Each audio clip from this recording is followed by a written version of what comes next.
If you choose to pursue the path of self-development or to gain your potential through this path, then that can take a lifetime. I want to find out what is the balance between trying to pursue my development versus doing something and finding that balance. I mean, how do I go about figuring that out for me? Was that clear? No. Yes, yes. Okay. I don't.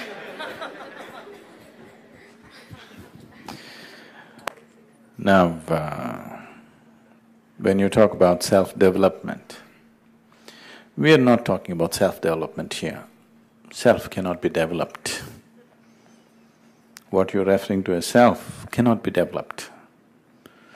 It is not something that you can develop or you can put it down or anything.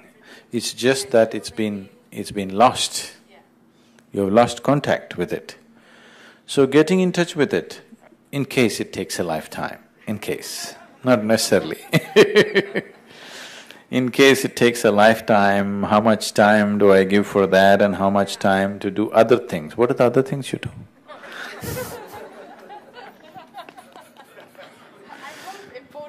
Okay. So the other things that you do in your life, will I have enough time for it? You shouldn't do any other thing. You understand? Everything that you do should be towards enhancing your own nature. Now, you're doing family, you're doing work, all these things you're doing, everything can be used as a spiritual process.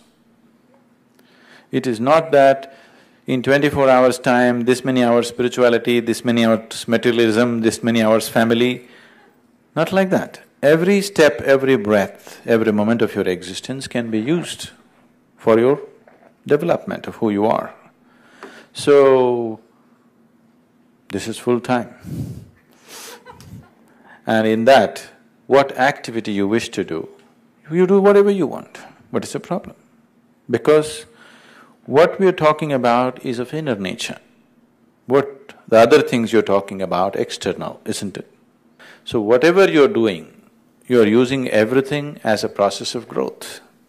Everything.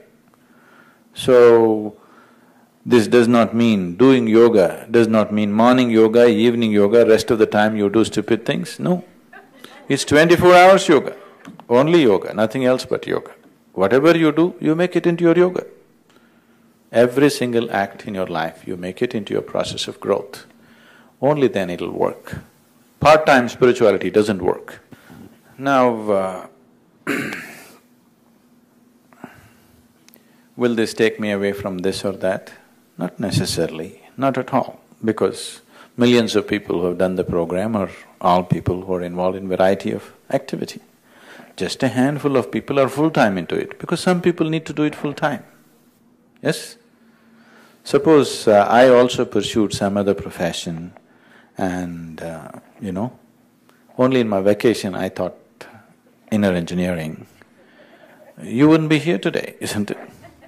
Yes? So few people take it up full-time because they see that's their choice, they want to do that. And when you can go to the office and do software programming or management or something, why can't you also go out and teach something? It's not that you have to take it up. I'm saying for an individual person, what is the problem? Somebody chooses that.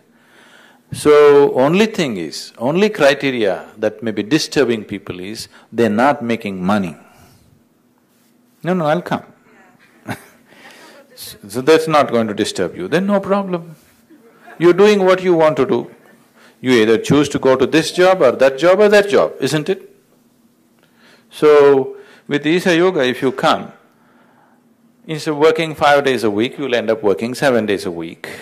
That's the great change that you'll have, because you experience your whole life as a vacation. You learn to experience your work as vacation, then you're always on vacation. So, will this take me away from something? This doesn't take you away from anything, it enhances your life. But if you choose to get you… After some time you will retire from your job, isn't it? When you retire, it's a question of your choice, isn't it so? Somebody goes out fishing, somebody goes out meditating, somebody goes out dancing, somebody goes out drinking. It's individual choices they are making, isn't it? Right now, unfortunately, people like you, yes, who are… see, because most of you, I'm telling you, you're only first or second generation of educated people in your… this thing. So you're just thrilled about a few things that you have access to. If you are 10th, 15th generation of educated people in your family, you would have total disdain for education, doing well and all this nonsense. Yes? Because you're only first, second generation of having access, you think that's everything. But your children won't think so, you will see this. Your children won't think so because right from their childhood they've seen all this nonsense and it doesn't mean much to them when they grow up. Yes? So, what you choose is just individual choice, isn't it?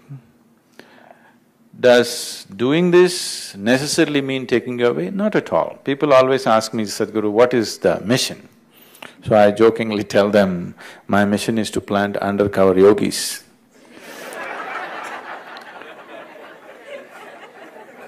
So today I can very proudly say, I have planted many people who are in peak of yogic experience, but they're managing banks, they're managing corporations, they're housewives, they're all undercover yogis. Understand? They're not dressed like yogis, they don't look like yogis, but they are all… experientially they are very much yogis, but undercover.